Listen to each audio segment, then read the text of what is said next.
A inquietação do artista levou Monair Campos a transitar pelas diversas áreas da arte: música, poesia, literatura e muito mais. Agora é com vocês. Mergulhem. E haverá um dia em que eles chegarão perto do belo, este mesmo que as estatísticas quiseram apontar como feio. Eles saberão o que é anseio à flor da pele.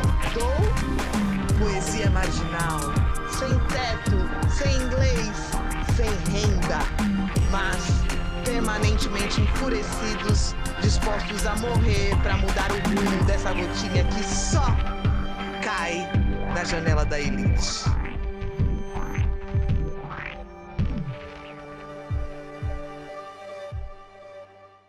Bem-vindo ao mundo dos raros. Suplico a Deus, nos livre e guarde, proteja-nos dessa indecência, fortíssima ideia que invade meu cérebro, minha tristeza, ideia de alma e de eternidade, dos que creem predestinados e justificam sua existência em viver para acumular riqueza. Bem-vindo, Monair. Obrigado, querida. Obrigado pelo convite e boa noite a todos os espectadores. Gente, como vocês já viram, Negros e Alvos é o livro do nosso querido Monair, que é professor, poeta, compositor, tantas profissões. Mas me diga uma coisa, como que a poesia entrou na tua vida? Bem, eu sempre gostei de ler, desde pequenininho, né? É um exercício diário que eu fazia, de ler sempre, de ler muito.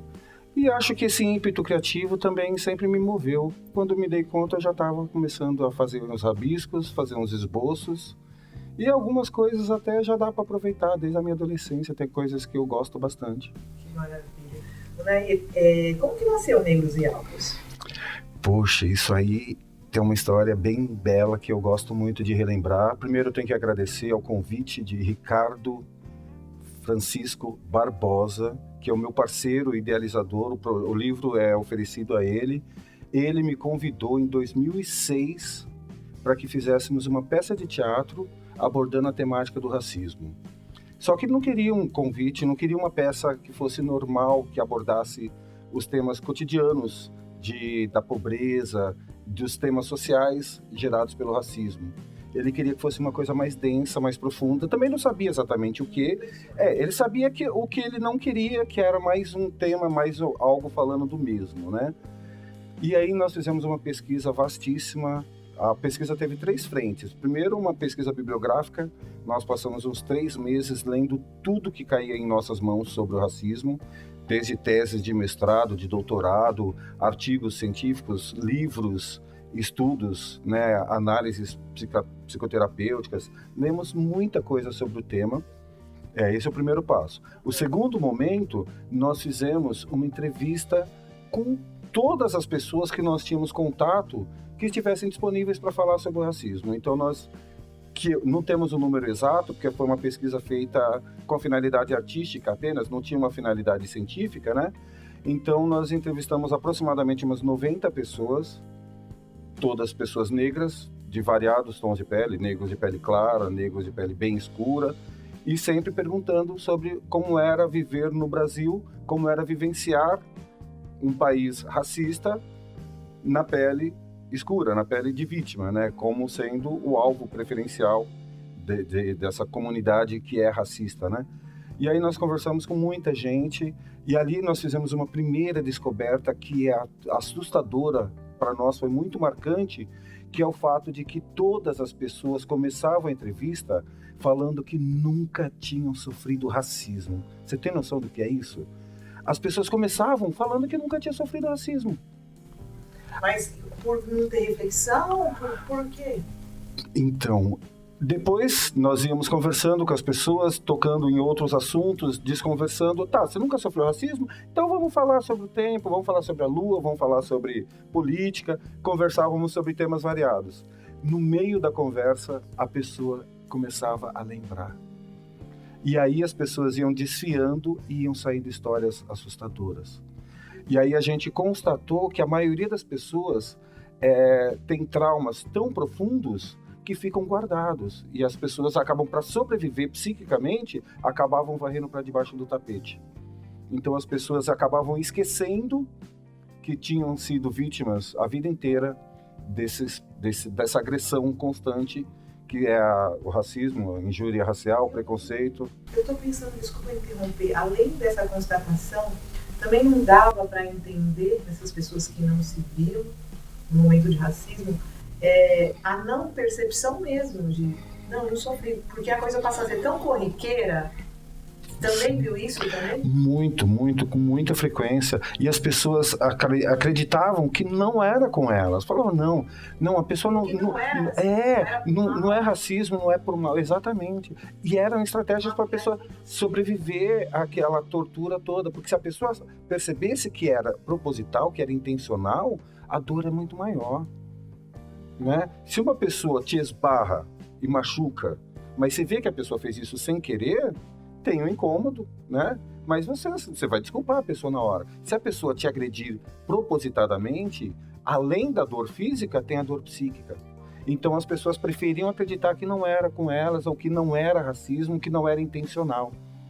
E aí o nosso papel enquanto pesquisadores naquele momento era muito cruel, porque a gente ficava cutucando as feridas que as pessoas queriam esquecer. Então, Monair, você me falou de 2 pontos que levaram à pesquisa, né? O terceiro qual foi? Foi a visita aos quilombos. Eu, nesse período, depois das entrevistas, eu pude visitar alguns quilombos para conversar com as comunidades, né, de remanescentes quilombolas.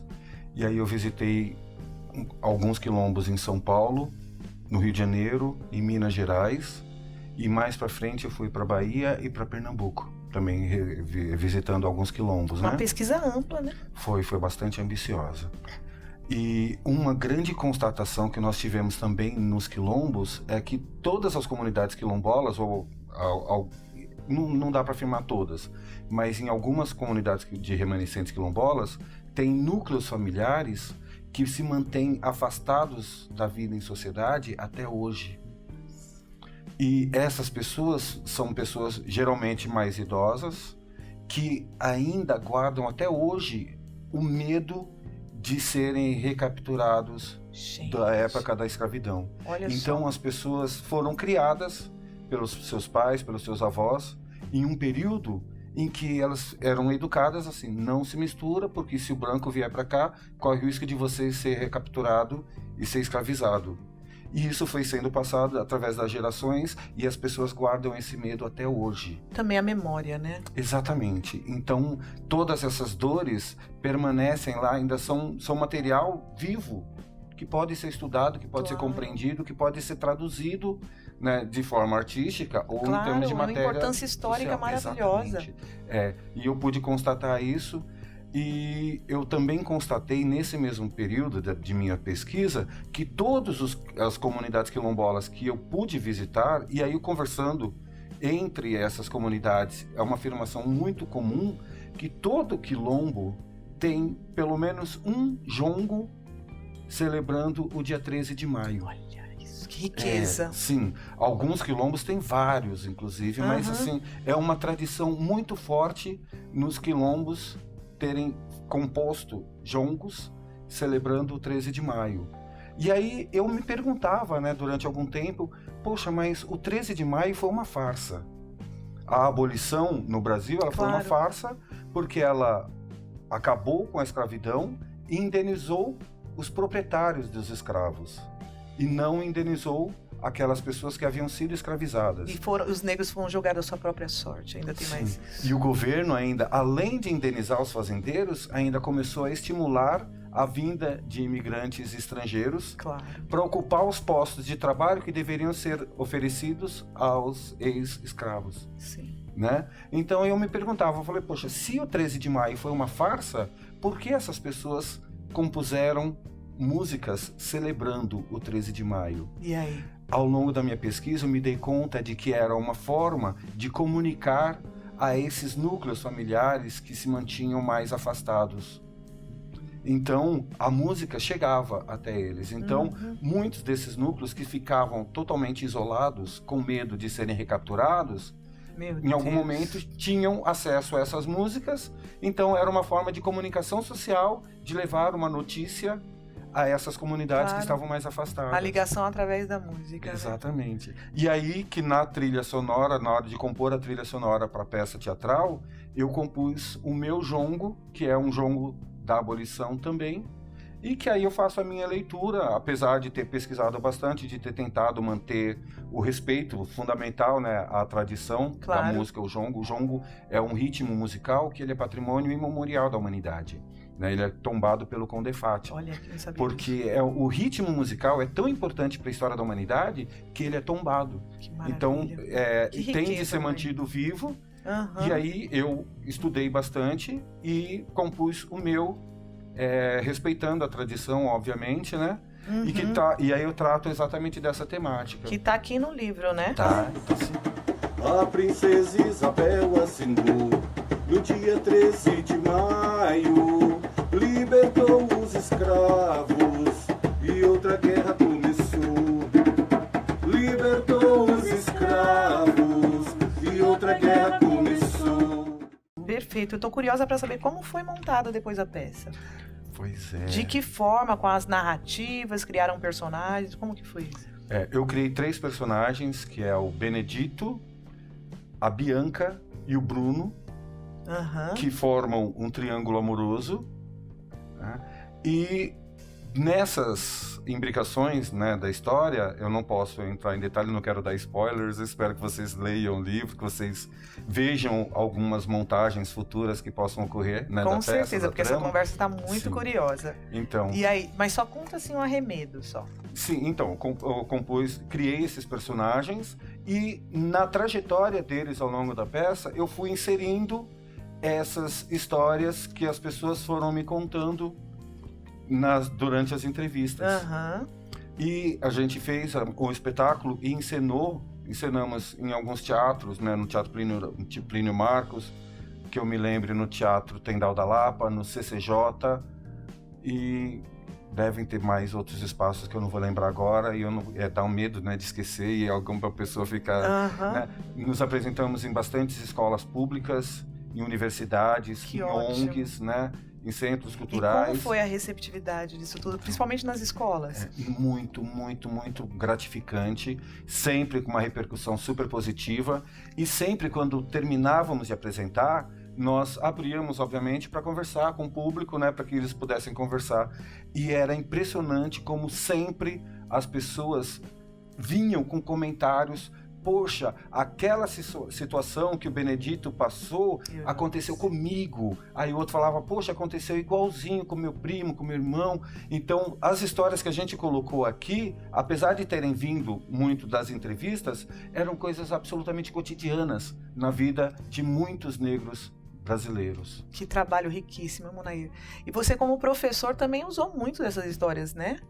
Sim, foi muito... Da arte, da ligação com a música. Como que é essa mescla? Então, a profissão de professor, eu não sei qual que surgiu primeiro.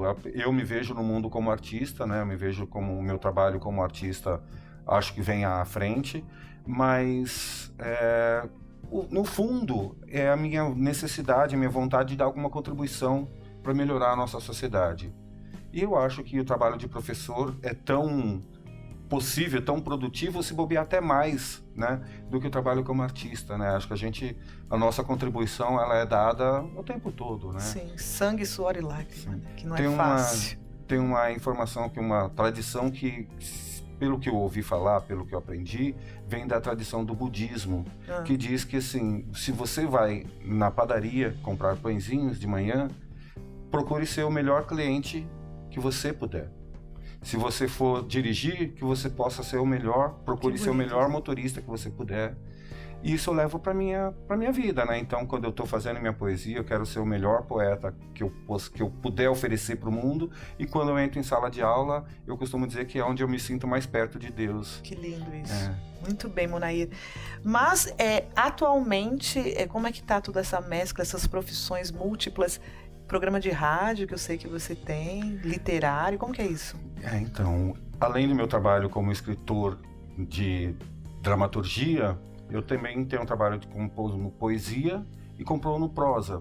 E eu compus ao longo dos últimos 2 anos textos curtos e médios semanalmente para publicar em minha página no Facebook. E eu publiquei bastantes crônicas e bastantes contos. E alguns textos que eu preferi enquadrar no gênero conto e crônica, porque daria muito trabalho, mas tem novelas ali no meio, tem umas narrativas que são híbridas, né? Tem um texto que é uma prosa poética, tem um texto que é dramatúrgico, mas que está organizado de forma de crônica, né? Mas eu enquadrei em contos e crônicas. Certo. E virou um livro, que é o livro Colo, Contos e Crônicas, e são 2 capas, porque é um livro que tem 2 frentes, né? A ideia foi idealizado para que fique de um lado contos, do outro lado crônicas. Então, se a pessoa olhar a capa de um lado, vai estar Colo, Contos e Crônicas. E olhando da outra capa, vai estar Colo, Crônicas e Contos. Inovou. Sim. Me fala da rádio. Eu acho que é interessante essa proposta. É audiobook?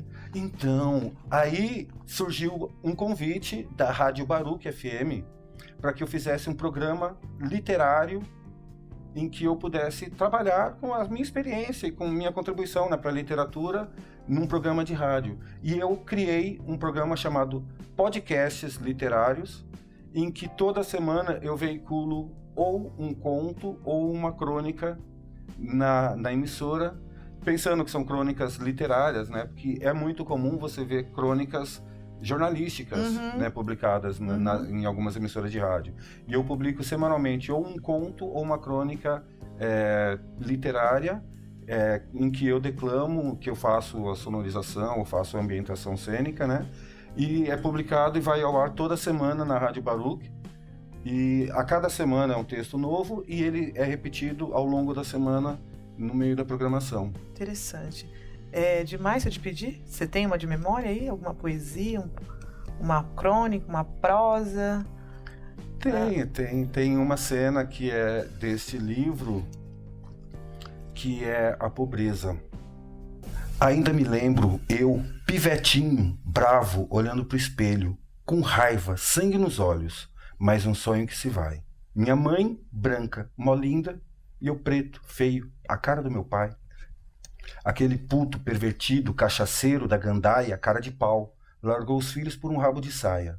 Aí, Dona Maria, orgulhosa, bateu no peito e falou: a vida dá muitas voltas, não quero nenhum favor. Crio meus filhos sozinha. E no aperreio ela criou. Criou do jeito que pôde, uma conquista só sua. Mas lembro que muita coisa eu aprendi foi na rua, batendo cabeça, meio à força, dando e tomando pancada. Minha mãe, sempre ocupada, trabalhava feito louca, e eu cada vez mais afoito, querendo ajudar. Se a saída é estudar, me afundei nos estudos e tal, engolindo desaforos, nem sei quantos. Afinal, o preto é sempre culpado numa escola de brancos, nascidos em berço esplêndido, com sobrenome estrangeiro, nem dá pra falar direito. E usando bota importada pra me chutar o traseiro. Que maravilha, adorei, Munair. Gente, que massa! Muito bom, muito bom. Tem alguma coisa que a gente... Agenda, né? É importante nós falarmos da sua agenda. Sim, eu tenho um trabalho... Em virtude desse meu trabalho com poesia, com literatura, eu tenho feito ao longo de muitos anos, já desde os anos 90, um trabalho insistente que é de organizar e fomentar saraus. E no momento eu estou com 2 projetos que têm me tomado bastante tempo e bastante energia, que é o Sarau Concreto e tem o Sarau Elefante. E para complementar minha agenda, da trilha sonora da peça de teatro que gerou o livro, nós fizemos um show que temos também circulado com ele desde 2, 3 anos atrás, que é o show Negros e Alvos, que é Monair Campos e os Labaredas.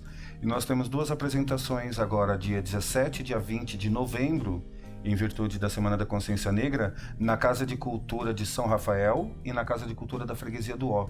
Dia 17 na Casa de Cultura São Rafael e dia 20 na da Freguesia do Ó. E é um show muito interessante porque eu tô com a minha banda inteira. Que ótimo. Com uma dançarina que dança divinamente. Imagino. A gente tem figurinos tradicionais e tem toda uma produção, tem um arranjo cênico, tem uma cenografia e tem um trabalho que eu convido, vale a pena vocês conhecerem. principalmente feito com muito amor, né? Muito amor, muito carinho e muito respeito Sim, é importante. à nossa tradição. Muito bom. Muito obrigada por ter vindo ao nosso programa, viu? Eu, mais uma vez, agradeço imensamente o convite, agradeço a vocês que estão nos assistindo. Obrigado e acompanhe meu trabalho www.facebook.com/Monair Campos. É isso aí. É desagradável falar sobre temas do passado que eu quero esquecer. Eu não vou deixar você remoer minhas feridas. É desagradável. O sucesso do canal depende de vocês. Então vamos lá, deixe seu like, se inscrevam, compartilhem e divulguem. Remoer minhas feridas, dores de amor, defeitos de cor, duras controvérsias. Não tenho pudor em dizer, isso não me interessa. Vocês vêm batendo na mesma tecla já faz 100 anos ou mais. Eu não tenho tempo nem as seglas. Quer bancar o Dom Diego de La Vega, banca, mas me deixe em paz.